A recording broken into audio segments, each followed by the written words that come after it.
universe works in mysterious ways, and I'm going to tell you how that manifested itself in my life.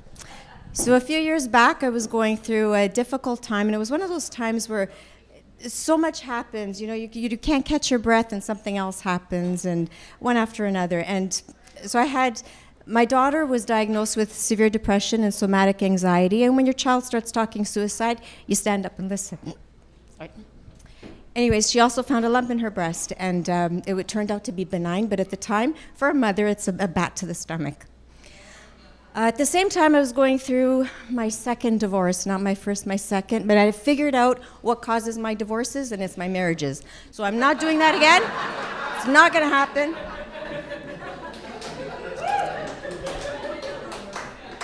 So my mom went to bed one night and never woke up again. She suffered a severe stroke in the middle of the night and was quite literally taken from us overnight.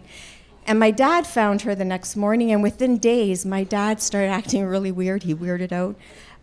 Turned out he was having a psychotic episode. He was diagnosed with bipolar. He was diagnosed with depression a few years before. Then he became manic, I guess triggered by my mom's passing. So anyway, so my dad ended up 4 weeks in a hospital, and we weren't sure we were getting him back, but God loved the doctors nowadays, the medicine, the stuff they can do. They brought him back, but it took 4 weeks.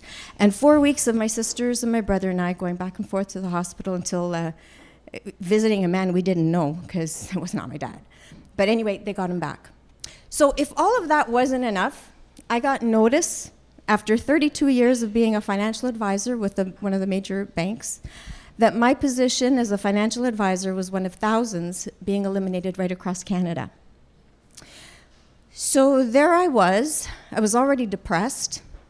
I was menopausal, and that's for another story, or we'd be here till Mo Friday. I was 50 years, in my 50s, and out of a job for the first time in my life, and I was devastated. So I went through a depression, and if I could get from my bed to the couch, it was a good day. And I was ashamed. I was so ashamed because I didn't want to see anybody. I didn't want anyone to see me like that. I'm a pretty put-together woman. I raised 2 kids on my own. I had a career for so many years, and here I could not get my act together. And I had some great friends and family around me. And my sister was concerned about me, and she said, you know, Carm, you need a change of scenery. Let's get out of here. She said, let's go to Italy. And I'm like, okay. So we did. We went to our hometown. We're Italian. We went to our hometown, and then we were in Rome. And we were God loved my sister. 9 days she watched me cry. I'm surprised she didn't come home depressed after being with me. But anyways, we were walking around, and we were at the Trevi Fountain. We were admiring the beauty of the Trevi Fountain, and I broke down again. Because I was like, what am I going to do? All I know is finance. But do I want to go back to that? It's stressful nowadays. Like, the lot's changed in that world. My kids were grown and gone, but I had to put a mortgage back on my house because I had to pay out my ex-husband. And I was lost, and I was devastated. Anyway, my sister said this to me. She said, Carm, the universe saw that it was time for you to move on, and you weren't moving on, so it gave you the nudge that you needed. She said, new things can't come into your life until you're ready to let go of the old. So she said, hang on. Hold on tight. You got this. It's going to be okay. She said, it can't rain forever. The sun's going to come out at some point, and you're going to be okay.